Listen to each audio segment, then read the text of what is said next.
Hey, this is Miss Mo. We're going to go ahead and do the last bit of that 6.3 multiplication.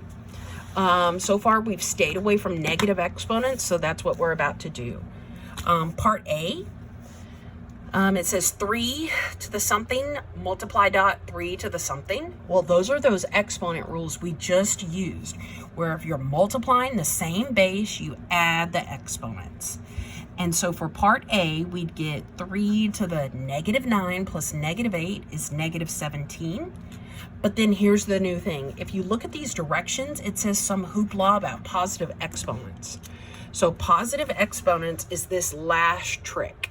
It says if you have something to a negative number, like say 4 to the negative 3. If I want to rewrite that with a positive exponent, I put that 4 to the 3 on the bottom with a positive 3, and then I put a 1 on top. And those are technically equivalent. They're the exact same thing. So if you have a negative exponent, you take the whole thing and you put it on bottom, you make the exponent positive, and you put a 1 there on top. So this 3 to the negative 17, it turns into 1 over 3 to the 17. And then we just keep it dirty like that because that's how your homework wants it. Okay, part B says we're dividing. Well, another way to say that old school division symbol is just a fraction bar. And now that we see fraction bars, we can remember this division rule, where if you're dividing, you subtract your exponents.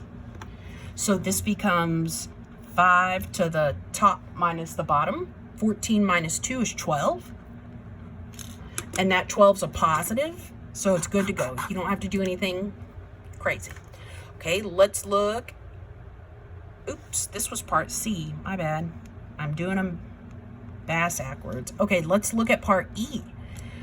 Part E, you're going to take that negative 2 and apply it to the inside. So we're going to have negative 7 to the negative 2 exponent. But then this is tricky. The only thing that goes on the bottom is that big fat number and his negative exponent. So this big fat number and his negative exponent are going to go on the bottom, and they become positive. Then what's always on the top? A 1. And then that negative from the very beginning, we're just going to tack it on the top. Yep, that's how you do it. So that negative at the very left, you just kind of ignore it until the very end and you put it on the top. Okay, let's go to this next one. 3 to the 9th times 3 to the 8th. Well, you add your exponents. So you get 3 to the 17th. And we do not have to put it underneath 1 because it was not negative like this last problem. Okay, let's see here. 5 to the 14th over 5 to the negative 2. Well, when we subtract those, something funny happens. Top 14 minus the bottom negative 2. Well, heck fire, that turns into a plus. So we get 5 to the 16. Yes. Okay. Let's look at these next suckers. It says solve for the integer in each of the following. So when it says integer, it means the letter n. So part A says 2 to the n equals 32. Okay, we're just going to play around with our 2's to figure this out. 2 to the 1 is 2. 2 squared is 4.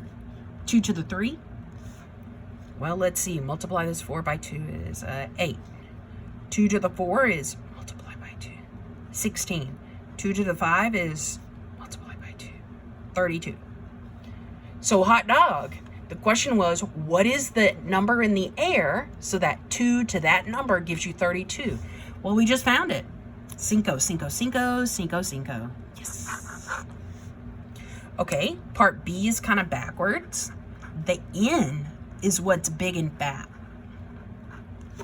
So now we're trying to look for what with a 2 in the air gives you 64. Well, 1 squared is 1. That's not what we need. I need 64. 2 squared is 4. That's not what we need. I need 64. 3 squared is 9. That's not what I need. I need 64. 8 squared, that is what I need, and it's 64. So we're supposed to write down what n is, and n is the big fat guy right there. So n is 8. Yes.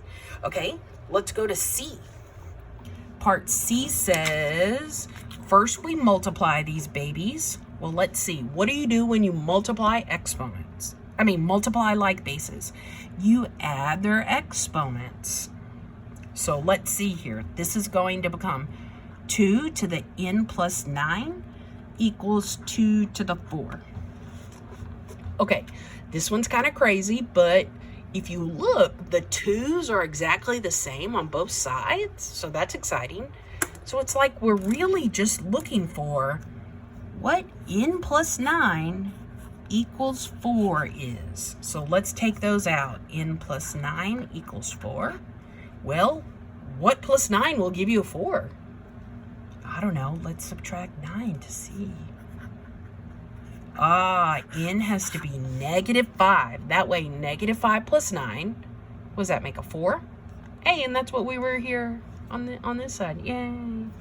Okay, and then D is kind of scratched off at the copy. I couldn't get the copy. Okay, so that's it. Yay.